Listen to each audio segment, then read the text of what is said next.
हाय मेरे प्यारे बालकों, कैसे हैं आप लोग। आप लोगों का स्वागत है मेरे चैनल पर।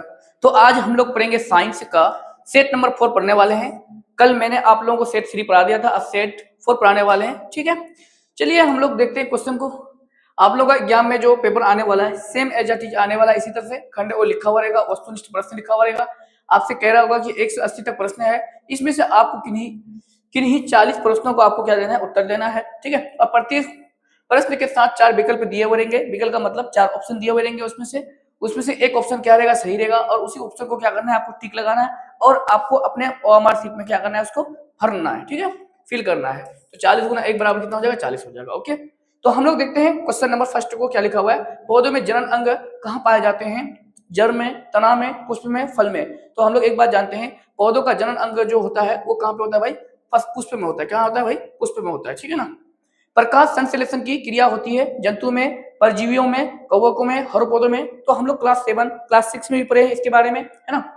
क्लास 9 में भी बारे में पढ़े हैं कि प्रकाश संश्लेषण की क्रिया हरे पौधे में होते हैं, क्योंकि हरे पौधे क्या होते हैं, स्वपोषी होते हैं। वो अपना भोजन स्वयं बनाते हैं, और किसके द्वारा बनाते हैं? प्रकाश संश्लेषण के द्वारा बनाते हैं। इसलिए कहा जाता है कि हरे पौधे क्या होते हैं, अपना प्रकाश अपना जो भोजन होता है प्रकाश संश्लेषण के द्वारा बनाया जाता है। इसी को बोला जाता है प्रकाश संश्लेषण की क्रिया। ठीक है ना।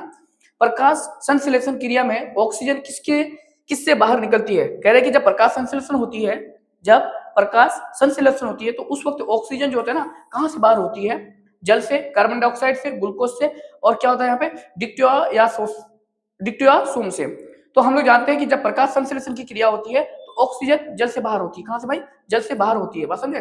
प्रकाश संश्लेषण की क्रिया में ऑक्सीजन जो बाहर होती है किससे होती है? जल से होती है। ओके, आपसे कहते हैं कि जठर ग्रंथियां जो होती है कहां पाई जाती है? यकृत मतलब बोले तो लीवर, जिसको हम लोग अपने भाषा में कलेजा बोल देते हैं। अग्नाशय में, अमाशय, अमाशय मतलब पेट, मुंह में। तो जठर ग्रंथि कहां पे पाया जाता है? तो पेट में पाया जाता है। पेट मतलब बोले तो साइंटिफिक भाषा में उसको क्या बोलते हैं हम लोग? अमाशय। ठीक है ना। तो जठर ग्रंथि कहां पे पाया जाता है? अमाशय में पाया जाता है। ठीक है। ग्लाइकोसिस की प्रक्रिया कहां पे होती है? स्टोमेटा में, माइटोकॉन्ड्रिया में, केंद्रक में, कोशिका द्रव्य में। तो ग्लाइकोसिस की जो ये होती है प्रक्रिया होती है, वो जो प्रोसेस होती है, वो प्रोसेस कहां पे संपन्न होती है? तो हम लोग जानते हैं कोशिका द्रव्य में। कहां पे होती है? कोशिका द्रव्य में होती है। ओके, इथाइल अल्कोहल किस प्रकार के शोषण से बनता है? इथाइल अल्कोहल, जब इथाइल अल्कोहल होती है तो यहाँ पे क्या होती है? ऑक्सीजन की अनुपस्थिति होती है, मतलब अब्सेंट ऑफ ऑक्सीजन। यहाँ पे ऑक्सीजन मौजूद नहीं होती है। जब ऑक्सीजन मौजूद नहीं होगी तो क्या हो जाएगा? अवायवीय हो गया। क्या हो जाएगा? अवायवीय हो जाएगा। लेकिन जब ऑक्सीजन अगर मौजूद होगी तो क्या होगा? वायवीय होगा। ठीक है ना। तो सबसे छोटी अंतस्रावी ग्रंथि कौन सी होती है? तो अगर सबसे बड़ी पूछा जाता तो क्या होता है? एड्रिनल होता। लेकिन सबसे छोटी पूछा गया तो क्या हो जाएगा? पेट्यूटरी हो जाएगा। क्या हो जाएगा? पेट्यूटरी क्या होता है? सबसे छोटी अंतस्रावी ग्रंथि होती है। बात समझे ना। पौधों के वायवीय भागों से जल के ह्रास की क्रिया को क्या कहलाती है? विसरण, परागन, निषेचन, वाष्पोत्सर्जन। तो आप लोग पढ़ेंगे वाष्पोत्सर्जन कहलाता है। ये क्लास 7 में भी है ये बात, है ना। पौधों के वायवीय पौधों से जल का जो ह्रास होती है, जल की जो कमी होती है, उस प्रोसेस को हम लोग क्या बोलते हैं? वाष्पोत्सर्जन बोलते हैं। ठीक है। घेंगा, घेंगा जो आगे होता है या पीछे कहीं भी होता है ना, हमारे जो गर्दन होता है उसमें घेंगा रोग। तो पहले जो होता था ना, आपके दादे परदादे के लोग जो होता ना, उन लोगों को होता था घेंगा रोग। अभी किसी को आपको घेंगा जो रोग है ना नहीं मिलेगा देखने के लिए। ठीक है, वो घेंगा रोग क्योंकि हम लोग किसकी कमी से होती थी? रक्त की कमी से, चीनी की कमी से, मोटापा की कमी से, आयोडीन की कमी से। तो हम लोग जानते हैं घेंगा रोग जो होती है ना, वो आयोडीन की कमी से होती है। किसकी कमी से होती है? आयोडीन की कमी से होती है। पहले लोग जो होता था ना, नमक में आयोडीन नहीं मिलता था, अब उसमें हम लोग क्या मिलाने लगे? आयोडीन मिलाने लगे। अब ये बीमारी किसी को नहीं होता है। बीजांड की दीवारें जब मोटी हो जाती है तो क्या बन जाता है? फूल, फल, बीज, भ्रम, भ्रूण। तो हम लोग जानते हैं जब बीजांड की दीवारें मोटी हो जाती है तो क्या बन जाता है? वो फल बन जाता है ना। जब बीजांड की दीवारें मोटी हो जाती है तो अपने आप वो किसी में बदल जाता है? फल में बदल जाता है। रक्तचाप मतलब बोले तो प्रेशर, रक्तचाप को प्रेशर को मापने के लिए हम लोग किस उपकरण का इस्तेमाल करते हैं? स्टेथोस्कोप, एमीटर, एमीटर तो होगा ही नहीं। यहाँ पे हम लोग क्या धारा का मापने के लिए करते हैं? क्या लेक्टोमीटर, लेक्टोमीटर का इस्तेमाल हम लोग कहाँ पे करते हैं? दूध को मापने के लिए करते हैं। और स्टेथोस्कोप का इस्तेमाल हम लोग कहाँ पे करते हैं? धड़कन को मापने के लिए क्या आता है ना। और ये जो आपका स्पिगोमेनोमीटर जो होता है ना, इसका इस्तेमाल हम लोग कहाँ पे करते हैं? रक्तचाप मतलब बोले तो प्रेशर को मापने के लिए इस्तेमाल किया जाता है। बात समझे। वाष्पोत्सर्जन की क्रिया पाई जाती है कहाँ पे? जंतु में, पौधेता जंतु दोनों में, पौधों में, और इनमें से कोई नहीं। तो हम लोग जानते हैं ये जो है ना, जड़ों से लेकर के कहां तक करता है? पूरे जो आपका पौधा होता है, पूरे जड़ों में क्या किया जाता है? जड़ से पूरे पौधे में जो भोजन होता है उसको पहुंचाया जाता है। तो उसकी प्रक्रिया को हम लोग क्या बोलते हैं? वाष्पोत्सर्जन बोलते हैं। तो कहां पे होता है भाई? पौधों में होता है। कहां पे होता है? पौधों में होता है। ठीक है, चलिए। बोले कि निम्नलिखित में किस में खुला परिसंचरण तंत्र पाया जाता है? तो ऊंट में तो बंद पाया जाता है, घोड़ा में, मानव में, ये सब में क्या पाया जाता है? बंद परिसंचरण तंत्र पाया जाता है। तिलचट्टा में सिर्फ क्या पाया जाता है? खुला परिसंचरण तंत्र पाया जाता है। ठीक है ना। ये बहुत बीबीआई क्वेश्चन है, बहुत बार क्या में पूछा है ये वाला खास करके। रक्त क्या है, ये भी बहुत बार पूछा है, रक्त वाला, ये भी भाई। रक्त क्या है, पदार्थ है, कोशिका है, उत्तक है, तो हम लोग जानते हैं रक्त क्या होता है, सेल इज अ क्या होता है, रक्त पूछ रहा है ना जी, रक्त क्या होता है, उत्तक होता है ना, रक्त क्या होता है आपका, उत्तक होता है, टिश्यू होता है, बात समझे। बोल रहा है कि मूत्र का पीला रंग किस वर्ण के कारण होता है, मतलब मूत्र जो है ना उसका रंग पीला किसके कारण होता है, ल्यूकोप्लास्ट, क्लोरोप्लास्ट, क्रोमोप्लास्ट, यूक्रोम, तो किसके कारण होता है, यूरोक्रोम के कारण, यूरोक्रोम के कारण मूत्र का रंग क्या होता है, पीला हो जाता है, ठीक है ना। निम्नलिखित में से कौन एक उभयलिंगी जंतु है, उभयलिंगी जंतु का मतलब होता है वैसा जंतु जो मतलब किस में रह सकता है, दोनों जगह रह सकता है, दोनों जगह मतलब बोले तो पानी में भी और जमीन में भी, है ना, पृथ्वी में भी रह सकता है, और सॉरी पृथ्वी की बात नहीं हो रही है यहाँ पे, एक क्या होता है, एक भूमि होता है, एक होता है पानी, तो क्या दोनों मतलब स्थल में ये रह सकता है ना, तो कौन हो जाता है आपका केचुआ। केचुआ कहाँ पे रह सकता है, जमीन में, सॉरी पानी में भी रह सकता है और जमीन में भी रह सकता है, ठीक है ना। यूरिया रक्त में कहाँ पाया जाता है, सॉरी कहाँ से प्रवेश करती है, यूरिया जो होती है, यूरिया रक्त में कहाँ से प्रवेश करती है, यूरिया मतलब जिसको हम लोग क्या बोला जाता है उसको, है ना, पेशाब भी बोलते हैं हम लोग, है ना, वही यूरिया होता है एक्चुअली में। तो किडनी से, लिवर से, फेफड़ा से, इनमें से कोई नहीं, तो हम लोग जानते हैं ये जो लिवर होता है ना, लिवर से रक्त में क्या करती है, प्रवेश करती है, कौन, यूरिया, बात समझे। जैव आवर्धन प्रदर्शित करने के वाला रसायन कौन सा होता है, तो डीडीटी होता है, क्या होता है, डीडीटी होता है, ठीक है। चलिए, निम्नलिखित में से कौन एक प्राथमिक उपभोक्ता है, तो हम लोग जानते हैं अपघटक, मांसाहारी, सर्वाहारी, शाकाहारी, तो क्या होता है भाई, शाकाहारी हो जाएगा, ओके। क्या बोला जाता है, प्राथमिक उपभोक्ता, प्राथमिक उपभोक्ता किस पर, किसी पर निर्भर नहीं रहता है, डायरेक्ट वो क्या होता है, हरे पौधे जो होते हैं वही क्या होता है, प्राथमिक उपभोक्ता होता है, तो क्या हो जाएगा, शाकाहारी हो जाएगा, ओके। निम्नलिखित में से कौन एक भूमिगत जल का उदाहरण है, कुआं, समुद्र, नदी और तालाब। ये आपको समुद्र हुआ, नदी हुआ, तालाब हुआ, ये क्या है, ये कौन सा, ये दूसरा है, ये पता नहीं, याद नहीं आ रही मुझे, लेकिन भूमिगत जल के बारे में पूछा गया तो कौन हो जाएगा, कुआं हो जाएगा, क्या हो जाएगा, कुआं, ठीक है। कुआं क्या होता है, भूमिगत जल का उदाहरण एक। ये क्या नाम है उसका, अस्थिनी जल ना, क्या नाम भी होता है, अस्थि जल, ऐसे कुछ नाम होता है, वो उसका उदाहरण ये तीनों। प्राकृतिक चुनाव द्वारा, नेचुरल सिलेक्शन द्वारा जीवों का विकास कहलाता है, क्या कहलाता है, मेंडलवाद, डार्विनवाद, लामावर्गवाद, सूक्ष्म विकास, तो क्या बोलता है, डार्विनवाद कहा जाता है। प्राकृतिक जो चुनाव होता है उसका जो, उसके जीवों का जो विकास होता है वो क्या कहलाता है, डार्विनवाद कहलाता है, ठीक है। हरे पौधे क्या कहलाते हैं, उपभोक्ता, अपघटक, इनमें से कोई उत्पाद, क्या होता है भाई, उत्पाद कहता है हरे पौधे, क्यों, क्योंकि ये भोजन अपने क्या करते हैं, स्वयं बनाते हैं, इसलिए उसको क्या कहता है, उत्पाद कहा जाता है, ठीक है। क्या लिखा हुआ है, एंडोत्सर्ग का कारण क्या हो सकता है, एलएचएस, एस्ट्रोजन, एफएसएच, इनमें से कोई नहीं, तो एलएचएस होता है, ओके। बोल रहा है कि लैंगरहैंस की द्वीपिकाएं कहाँ पाई जाती है, अंडाशय में, अग्नाशय में, अमाशय में, वृक्क में, तो अग्नाशय में पाया जाता है, ओके। थायरोक्सिन हार्मोन के संश्लेषण में निम्नलिखित में से किसका होना आवश्यक है, थायरोक्सिन, कौन सा, थायरोक्सिन हार्मोन किसकी कमी से, मतलब किसके संश्लेषण, किसके बनने के कारण किसका होना आवश्यक है, मतलब थायरोक्सिन हार्मोन जो बनता है वो किसका होना आवश्यक है, तभी वो थायरोक्सिन हार्मोन बनेगा, अदरवाइज नहीं बनेगा। तो आयरन, मैग्नीज, आयोडीन और क्लोरीन, तो थायरोक्सिन हार्मोन के संश्लेषण में निम्नलिखित में किसका आवश्यक है, ये पता नहीं चल रहा है, ठीक है, क्या किस चीज की कमी से बनता है, आप लोग थोड़ा सा बता दीजिएगा इसके बारे में, ठीक है। मिसल सेल कणिकाएं पाई जाती है कहाँ पे, नेफ्रॉन में, न्यूरॉन में, न्यूक्लियस में, इनमें से कोई नहीं, तो मिसल सेल कणिकाएं पाई जाती है न्यूक्लियस में, न्यूरॉन में, नेफ्रॉन में, तो मिसल सेल, इसको भी समझ में नहीं आया, ये दोनों हमको समझ में नहीं आया, ठीक है, ये दोनों आप लोग कर लीजिएगा अपने से, यानी तो अगर आपको पता चलेगा तो मेरे कमेंट कर दीजिएगा जरूर। मानव मस्तिष्क का वजन कितना होता है, तो हम लोग जानते हैं 1.2 से 1.4 केजी तक वजन होता है इसका, कितना, 1.2 से लेकर के कितना तक होता है, 1.4 केजी तक वजन होता है मानव का, जो मस्तिष्क होता है, दिमाग होता है। निकट दृष्टि दोष अथवा दूर दृष्टि दोष का निवारण करने के लिए, मतलब उसको, वो जो अगर किसी आदमी को निकट दृष्टि दोष या दूर दृष्टि हो गया तो उससे दूर पाने के लिए उसको कौन सा लेंस का हेतु प्रयुक्त लेंस द्वारा बना प्रतिबिंब होता है, तो क्या हो जाएगा, काल्पनिक और सीधा, क्योंकि निकट दृष्टि दोष का प्रतिबिंब कैसा होता है, काल्पनिक, और दूरदृष्टि दोष को सीधा, तो क्या हो जाएगा, काल्पनिक और क्या हो जाएगा, सीधा हो जाएगा, ठीक। साइड मिरर के रूप में हम लोग निम्नलिखित में से किसका प्रयुक्त करते हैं, उत्तल दर्पण, अवतल लेंस या उत्तल लेंस, तो हम लोग जानते हैं साइड मिरर में क्या करते हैं हम लोग, किसी भी वस्तु को सीधा देखने के लिए और वस्तु को छोटा देखने के लिए हम लोग क्या करते हैं, उत्तल दर्पण का इस्तेमाल करते हैं ना, वस्तु क्या दिखता है, सीधा दिखता है और छोटा दिखता है, हम लोग इसलिए उत्तल दर्पण का इस्तेमाल करते हैं। अवतल लेंस द्वारा प्राप्त प्रतिबिंब होता क्या है, अवतल लेंस द्वारा प्राप्त प्रतिबिंब क्या होता है, आभासी, छोटा, सीधा, उल्टा, तो अवतल लेंस में सीधा प्रतिबिंब बनता है, कैसा प्रतिबिंब बनता है भाई, सीधा प्रतिबिंब बनता है, ठीक है। चलिए नेक्स्ट क्वेश्चन क्या कहता है आपसे, ऊर्जा का ऐसा मात्रा क्या होता है, जूल होता है, ये बात हम लोग जानते हैं, है ना। आकाश का नीला रंग होना किस परिघटना के कारण होता है, तो हम लोग जानते हैं प्रकीर्णन, स्कैटरिंग के कारण क्या होता है, आकाश का रंग हमें कैसा दिखता है, नीला दिखता है, ठीक है। मानव नेत्र के लिए स्पष्ट दृष्टि से का न्यूनतम दूरी कितना होना चाहिए, अगर यहाँ पे आपका अधिकतम दूरी पूछता है, अधिकतम दूरी क्या होता है, जो मानव नेत्र होता है उसका अधिकतम दूरी क्या होता है, अनंत होता है, लेकिन निकट न्यूनतम दूरी पूछा होता है, न्यूनतम दूरी कितना होता है 25 सेंटीमीटर होता है, ठीक है ना। ये भी बहुत बार क्वेश्चन पूछ चुका है। किसी उत्तल लेंस की फोकस दूरी कितना 50 सेंटीमीटर, इसकी क्षमता क्या होती है, क्षमता मांग रहा है P बराबर कितना था 1/f, ये किस में होता है भाई मीटर में होता है, ठीक है ना। वो कितना होता है मीटर में होता है, तो 1/50। फोकस दूरी कितना दे रखा है आपको, फोकस यहाँ लिखा हुआ है फोकसांतर, फोकसांतर का मतलब क्या है, फोकस दूरी दिया हुआ है, कितना दे रखा है 50 सेंटीमीटर। तो इसको किस में बदलना है आपको, मीटर में बदलना है। तो मीटर में बदलने के लिए क्या करेंगे आप इसको 1/50, तो 100 से क्या लगाना पड़ेगा, भागा लगाना पड़ेगा मीटर में बदलने के लिए, तो ये अपने आप कहाँ चले जाएगा, ऊपर चले जाएगा, ठीक है ना। तो 100 कम 100 बटे कितना हो जाएगा 50 हो जाएगा, 50 से कम 50, 50 दूनी कितना हो जाएगा 2 डायप्टर हो जाएगा, कितना हो जाएगा 2 डायप्टर, प्लस 2 डायप्टर हो जाएगा। ऑप्शन नंबर कौन सा हो जाएगा, पर डी नंबर हो जाएगा, ठीक है। चलिए नेक्स्ट क्वेश्चन क्या कहता है कि एक प्रिज्म में कितने सतह होते हैं, तो 5 सतह होते हैं, हम लोग जानते हैं इस बात को, ठीक है ना।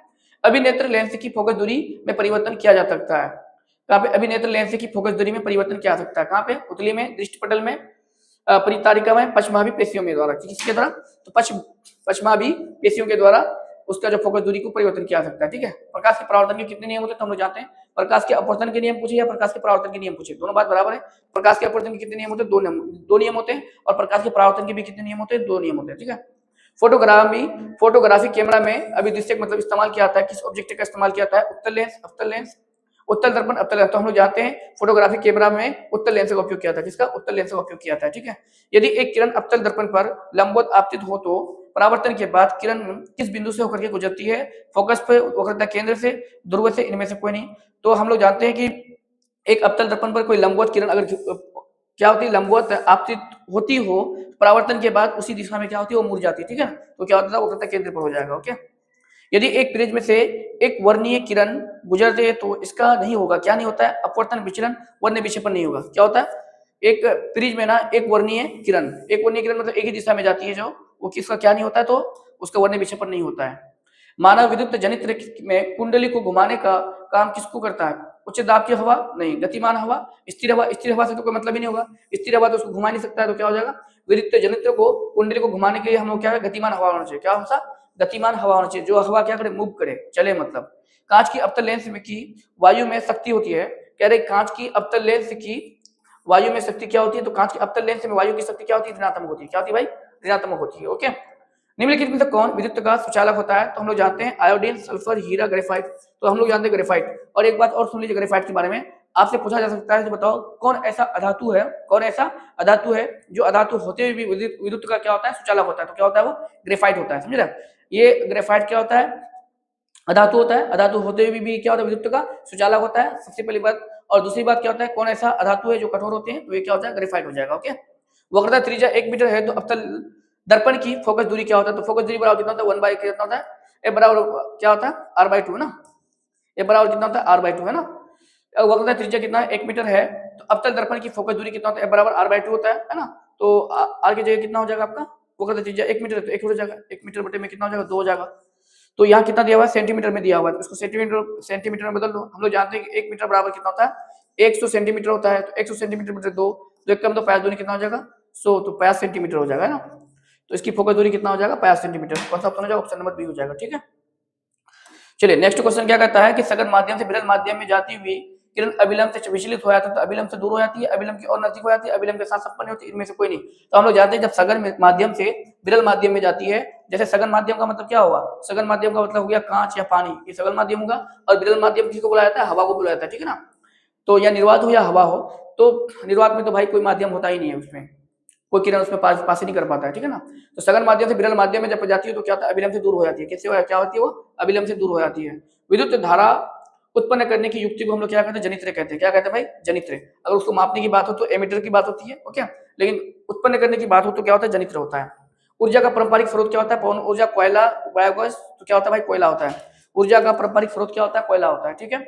बोले कांच की एक समांतर पट्टिका पर श्वेत किरण तिरछी आपतित होती है, तो निम्नलिखित में से कौन सा प्रथम अपवर्तन के साथ घटित होती है, विचलन, परावर्तन, विक्षेपण, इनमें से सभी। तो देखो कांच की जब एक समांतर पट्टिका श्वेत किरण तिरछी आपतित होती है, तो निम्नलिखित में से कौन सा प्रथम अपवर्तन के साथ घटित होती है, विचलन भी होता है, परावर्तन भी होता है, विक्षेपण भी होता है, कौन सा हो जाएगा, ऑप्शन नंबर डी। इनमें से क्या हो जाएगा, सभी हो जाएगा, ठीक है। हमारे घरों में विद्युत आपूर्ति के लिए मतलब आपूर्ति की जाती है, वो क्या हो सकता है, 220 वोल्ट दृष्टि धारा, 12 वोल्ट दृष्टि धारा, 220 वोल्ट प्रत्यावर्ती धारा, 12 वोल्ट प्रत्यावर्ती धारा। तो हम लोग जानते हैं हमारे घरों में विद्युत आपूर्ति के लिए हम लोग 220 वोल्ट का प्रत्यावर्ती धारा लगाते हैं। क्यों लगाते हैं प्रत्यावर्ती धारा? क्योंकि इसका जो है ना करंट का जो ये होता है वैल्यू होता है वो हम तो बहुत दूर तक फैला सकते हैं उसको, ठीक है ना। जस्ता की परमाणु संख्या कितनी होती है? तो जस्ता की परमाणु संख्या 30 होती है ना। जस्ता की परमाणु संख्या कितनी होती है? 30 होती है। धोबिया सोडा का रासायनिक सूत्र क्या होता है? तो हम लोग जानते हैं Na2CO3 विद 10H2। ये क्या होता है? ये धोबिया सोडा होता है ना। Na2CO3 विद क्या होता है? 10H2 होता है, ये धोबिया सोडा होता है। निम्नलिखित में कौन प्रबल क्षारक है? सिर्फ क्षारक नहीं पूछा है, प्रबल क्षारक पूछा है। प्रबल स्ट्रॉन्ग कौन है? ये सभी तो क्षारक है, ये सभी क्या है? क्षारक है। लेकिन इसमें से प्रबल क्षारक क्या होता है? मैग्नीशियम हाइड्रोक्साइड नहीं, सोडियम हाइड्रोक्साइड। सोडियम हाइड्रोक्साइड क्या होता है? ये प्रबल क्षारक होता है। ओके। हेमाटाइट निम्नलिखित में से किस धातु का एस्क है? तो हम लोग जानते हैं जिंक, लोहा। लोहा का क्या होता है? लोहा जो होता है, लोहा का जो एक एस्क होता है जिसका नाम क्या होता है? हेमाटाइट होता है, ठीक है। बोल रहा है कि सल्फाइड एस्क का सांद्रण निम्नलिखित में से किस विधि द्वारा होता है? द्रवण विधि द्वारा, निष्पादन द्वारा, हाथ से चुन करके फैन फोल्डिंग विधि द्वारा। तो सल्फाइड एस्क का सांद्रण किसके द्वारा होता है? द्रवण विधि के द्वारा होता है। ओके। अभिक्रिया जिंक ऑक्साइड, जिंक को ऑक्सीजन के साथ अभिक्रिया करता है तो जिंक ऑक्साइड बनता है। ये किस प्रकार का अभिक्रिया है? क्योंकि ये ऑक्सीजन के साथ क्या करता है? जुड़ रहा है ना। तो ऑक्सीजन के साथ जुड़ना क्या कहलाता है? उपचयन कहलाता है। क्या कहलाता है? उपचयन। ये कौन सा हो जाएगा? ऑप्शन नंबर ए हो जाएगा। ओके। ग्लूकोज का आणविक सूत्र क्या होता है? तो हम लोग जानते हैं Cc से H12O6 से होता है। ये बहुत सिंपल है। अम्ल का जलीय विलयन में विद्युत का संचालन करता है क्योंकि अम्ल जल में क्या करता है? विलय होता है, आयनित हो जाता है। ये कल भी पढ़ाए थे, आज भी आ गया है ना। अम्ल का जलीय विलयन क्या विद्युत का क्या होता है? संचालन करता है क्योंकि ये अम्ल में क्या होता है? आयनित होता है ना। ये अम्ल में क्या हो जाता है? आयनित हो जाता है, मतलब Na+ और Cl- हो जाता है ना, बताया था मैं कल इस बारे में। तो वो आयनित हो जाता है, ठीक है। तो लिथियम के 72 कक्षा में कितने इलेक्ट्रॉन होते हैं? तो हम लोग जानते हैं लिथियम का परमाणु संख्या कितना होता है? 3 होता है। तो 3 होता है तो इसको कितना लिखते हैं? 2,1। तो इसकी भारी कक्षा में कितने इलेक्ट्रॉन हो जाएंगे? 1, है ना। तो ये जो है ना, ये तो संयोजकता होता है ना, जो भारी कक्षा में जो इलेक्ट्रॉन होता है तो उसको हम लोग क्या बोलते हैं? संयोजकता बोलते हैं, ठीक है ना। चलिए नेक्स्ट क्वेश्चन क्या कहता है कि आवर्त सारणी में शून्य समूह किसको कहा जाता है? तो हम लोग जानते हैं कि जो उत्कृष्ट गैस होता है उसी को क्या बोलता है? शून्य समूह कहा जाता है। उत्कृष्ट गैस में इसमें कौन है? हीलियम है। हीलियम क्या हो जाएगा आपका? हीलियम हुआ, नियोन हुआ, आर्गन हुआ, क्रिप्टन हुआ, जेलन हुआ। वो क्या है आपका? उसका वैलेंस इलेक्ट्रॉन क्या होता है? शून्य होता है, जिसके कारण उसे शून्य समूह भी कहा जाता है, ठीक है ना। निम्नलिखित में कौन सर्वाधिक विद्युत ऋणात्मक तत्व होता है? तो हम लोग जानते हैं फ्लोरो क्लोरो ब्रोमो आयोडीन है, या सिर्फ ये भी हो सकता है, लेकिन यहाँ पे हाँ क्या दिया? पोटेशियम, सोडियम, ये भी है, ये भी विद्युत ऋणात्मक तत्व है दोनों। आयोडीन भी, फ्लोरीन भी, लेकिन सबसे सर्वाधिक पूछा गया, सर्वाधिक किसमें होता है? फ्लोरीन में होता है। सबसे अधिक जो है ना विद्युत ऋणात्मक तत्व होता है वो क्या होता है? फ्लोरीन होता है, ठीक है। जल के विद्युत अपघटन में कैथोड पर कौन सी गैस मुक्त होती है? अगर ये एनोड होता तो ऑक्सीजन होता, और कैथोड है तो क्या हो जाएगा? हाइड्रोजन हो जाएगा। क्या हो जाएगा? हाइड्रोजन गैस मुक्त करती है। जल के विद्युत अपघटन में कैथोड पर कौन सी गैस मुक्त करती है? तो हाइड्रोजन करती है। बात समझे। हमारे शरीर का पीएच का मान कितना होता है? तो हम लोग जानते हैं हमारे शरीर का जो ये होता है रक्त होता है, उसका जो वो क्या होता है? थोड़ा सा क्षारीय होता है। क्षारीय होने के कारण 7 से कितना हो जाएगा? 7.8 हो जाएगा। तो इसका पीएच कितना हो जाएगा? 7 से लेकर 7.8 हो जाएगा, ठीक है। निम्नलिखित में कौन यौगिक अम्ल है? अम्ल देख लीजिए कौन है? सोडियम ऑक्साइड, ये तो भाई क्षारीय है। कैल्शियम हाइड्रोक्साइड, ये भी क्षारीय है। कॉपर ऑक्साइड, H2SO4 है ना। ये सल्फ्यूरिक अम्ल है। H2SO4 क्या है? एक सल्फ्यूरिक अम्ल, एक है प्रबल अम्ल है, जानते हैं ना। H2SO4 हाइड्रोक्लोरिक अम्ल और नाइट्रिक अम्ल ऐसे प्रबल अम्ल होता है। निम्नलिखित में से कौन सी धातु सबसे अधिक अभिक्रियाशील है? तो अभिक्रियाशील धातु जो हाइड्रोजन से ऊपर होगा वो अभिक्रियाशील होता है। जैसे सबसे ज्यादा कौन है? पोटेशियम है, उसके सोडियम है, उसके मैग्नीशियम है, एल्युमिनियम है, जिंक है, तो जिंक नजर आ रहा है। ये सारा है अभिक्रियाशील धातु है, लेकिन ये तो बिल्कुल नहीं है, ये भी नहीं है, ये भी ये हाइड्रोजन से नीचे तत्व है। तो यहाँ पे कौन हो जाएगा? आपका जिंक हो जाएगा। ये सब तत्व सिल्वर हुआ, सोना हुआ, कॉपर हुआ, ये हाइड्रोजन से नीचे तत्व है, ये कम क्रियाशील धातु होता है, लेकिन जिंक थोड़ा सा यहाँ पे क्या अधिक अभिक्रियाशील धातु है। ओके। किस धातु के 72 कक्षा में सेल में इलेक्ट्रॉन की संख्या हो सकती है? 5 और 6। देखो इसके बाहर इलेक्ट्रॉन में 5 है तो उसको 6 नहीं लिख सकते हैं, 3 है तो 4 नहीं लिख सकते हैं, है ना, या 3 है तो 5 लिख सकते हैं। अगर किसी भी बाहरी कक्षा में अगर 5-6 इलेक्ट्रॉन है तो हम लोग 7 लिख सकते हैं, क्योंकि एक इलेक्ट्रॉन को गेन करके वो क्या कर सकता है? अपना स्टेबल पूरा कर सकता है, ठीक है ना। अपना स्टेबल क्या कर सकता है? अपना ऑक्टेट पूरा करने के लिए वो एक इलेक्ट्रॉन को क्या कर सकते हैं? गेन कर सकते हैं, ठीक है। ऑप्शन कौन सा हो जाएगा? बी हो जाएगा। पीतल निम्नलिखित में से किसका मिश्र धातु है? पीतल। पीतल में कॉपर और जिंक रहता है, तो कॉपर का मात्रा कितना रहता है उसमें? 90% और 10% क्या रहता है? जिंक रहता है ना। तो कॉपर और क्या हो जाएगा? जिंक हो जाएगा। कॉपर और क्या हो जाएगा? जिंक। कौन सा ऑप्शन हो जाएगा? ऑप्शन नंबर ए हो जाएगा आपका। निम्नलिखित में कौन सा समावयवी है? समावयवी का मतलब हम लोग जानते हैं कि वैसा स्ट्रक्चर जिसका मोलिकुलर फॉर्मूला सेम रहता है, लेकिन स्ट्रक्चर फॉर्मूला क्या रहता है? डिफरेंट रहता है। Molecular formula same, structure formula different है। तो मेथिकल अल्कोहल और डाइमिथाइल ईथर, एसीटोन और एसिटाल्डिहाइड, इथिल अल्कोहल और डाइमिथाइल ईथर, इथिन और एंथाइन। तो क्या हो जाएगा? मेथिल अल्कोहल और क्या होता है? डाइमिथिल ईथर। ये क्या होता है? इसका मोलिकुलर फॉर्मूला सेम होता है और स्ट्रक्चर फॉर्मूला डिफरेंट होता है, ठीक है। बोल रहा है कि CH3O C2H5 का आईयूपीएसी नेम क्या होता है? तो मिथॉक्सीथेन, प्रोपोक्सीथेन, इथॉक्सीथेन, इथिल मिथिल ईथर। तो क्या हो जाएगा? कितना कार्बन है? 2 कार्बन। मिथॉक्सी तो नहीं होगा, इथॉक्सी होगा, है ना। 2 कार्बन है तो इथॉक्सी होगा। इथॉक्सी कौन है? देख लीजिए, इथॉक्सीथेन, ये नजर आ रहा है हमको ना, इथॉक्सी मिथेन ये नजर आ रहा है, तो ये होगा। क्या लोहे की अभिक्रिया में भाप से कराने पर लोहे का कौन सा ऑक्साइड बनता है? क्या बनता है? लोहे की अभिक्रिया अगर भाप से कराएंगे, है ना, तो लोहे का कौन सा ऑक्साइड बनता है? F ये क्या है, आयरन 2,3 ऑक्साइड बनता है, iron oxide Fe2O3 FeO ferrous oxide, तो क्या होता है आयरन 2,3 ऑक्साइड बनता है, क्या होता है आयरन 2,3 ऑक्साइड बनता है, ये बनेगा। ठीक है, एक तत्व की परमाणु संख्या 16 है, तो आवर्त सारणी में इस तत्व की वर्ग कौन सा हो जाएगा, तो वर्ग भी 16 होगा इसका। ठीक है, निम्नलिखित में से कौन सी धातु तनु सल्फ्यूरिक अम्ल के साथ अभिक्रिया नहीं कर सकती है। जिंक तो कर सकता है क्योंकि हाइड्रोजन ऊपर है, उसके बाद लोहा ये तो भी कर सकता है, कॉपर नहीं कर सकता है। क्यों नहीं कर सकता है, क्योंकि ये क्या होता है हाइड्रोजन से नीचे है, तो हाइड्रोजन से जब ये नीचे होता है तो ये क्या कर सकता है, कॉपर ये सॉरी सल्फ्यूरिक अम्ल मतलब अम्ल के साथ अभिक्रिया नहीं कर सकता, पता है ना, जो तत्व हाइड्रोजन से नीचे होता है अभिक्रियाशील करने में, तो वो क्या कर सकता है अम्ल के साथ अभिक्रिया नहीं कर सकती, बात समझे, तो कॉपर उससे नीचे है। एक मिश्र धातु में 90% कॉपर है और 10% क्या टीन है, तो ये किसका मिश्र धातु है, सोल्डर, पीतल, ब्रॉन्ज, तो किसका ब्रॉन्ज का। अगर यहाँ पे 10% या 90% क्या है कॉपर है, 10% क्या टीन है, अगर टीन के बदले में यहाँ पे क्या था जिंक रहता, तो ये क्या हो जाता आपका पीतल हो जाता, ठीक है ना, लेकिन 10% यहाँ क्या है टीन है, तो ये क्या हो जाएगा ब्रॉन्ज हो जाएगा। ठीक है ना, चलिए नेक्स्ट क्वेश्चन क्या है, जिंक सोडियम हाइड्रोक्साइड के साथ प्रतिक्रिया कर बनाता क्या बनाता है, अच्छा जिंक और हाइड्रोक्साइड के साथ जब अभिक्रिया जिंक है ना Zn+ ये NaOH है ना, जिंक हाइड्रोक्साइड के साथ अभिक्रिया कौन सी गैस उत्पन्न निकालती है, तो हाइड्रोजन गैस निकालती है, कल बताया था मैंने कौन सी गैस निकलती है, हाइड्रोजन गैस निकलती है। ठीक है, निम्नलिखित में से कौन सी धातु वायु में उच्च ताप पर गर्म किए जाने पर ऑक्सीजन से संयोजन नहीं करता है, बोला है कि निम्नलिखित में से कौन सी धातु वायु में उच्च ताप से गर्म हाई टेम्परेचर पर गर्म करने पर ऑक्सीजन के साथ वो अभिक्रिया नहीं करती, कौन हो जाएगा, अल्युमिनियम, ये तो होगा कॉपर, सिल्वर, ये सिल्वर नहीं हो पाएगा है ना, सिल्वर ना कॉपर, सिल्वर नहीं हो पाएगा ना, सिल्वर नहीं, ये नहीं होगा। ठीक है, ये क्या करेगी, ये ऑक्सीजन के साथ अभिक्रिया नहीं कर पाएगी। ठीक है ना, एस के में उपस्थित उपद्रव को क्या कहलाता है, तो खनिज धातुमल गेंग क्या कहलाते हैं भाई, गेंग कहलाता है। निम्नलिखित में किस गुणों के कारण धातुओं के तार बनाए जाते हैं, तो आघात वर्गीयता के कारण, उसमें चालकता के कारण, कठोरता के कारण, तन्यता के कारण। हम लोग तन्यता के कारण उसको क्या बनाते हैं, तार बनाते हैं, क्यों, क्योंकि इसको कूट करके बहुत लंबा चौड़ा बनाया जा सकता है, जिससे क्या होता है तार बहुत पतला होता है और बहुत मतलब एक जैसे कि उसको लंबा तार खींच करके हम लोग बना सकते हैं। ठीक है ना, जैसे सोना का तो नहीं बन सकता है, चांदी का इस्तेमाल क्यों किया जाता है, उसको हम लोग क्या कर सकते हैं, बहुत लंबा तार बनाया जा सकता है छोटा सा तार से। ठीक है, 1 ग्राम तार से लगभग 200 मीटर लंबी तार बनाई जा सकती है उसके। ठीक है, तो उसकी तन्यता क्या होना चाहिए, बहुत अधिक होना चाहिए, तन्यता बहुत अधिक होने के कारण हम लोग क्या कर सकते हैं, उसको लंबा तार बना सकते हैं। ठीक है, आज के लिए इतना ही, आप लोग अब हम लोग मिलते हैं नेक्स्ट वीडियो के साथ। आप लोग प्लीज मेरे चैनल को साथ में लाइक और सब्सक्राइब कर दीजिए और साथ में शेयर कर दीजिएगा।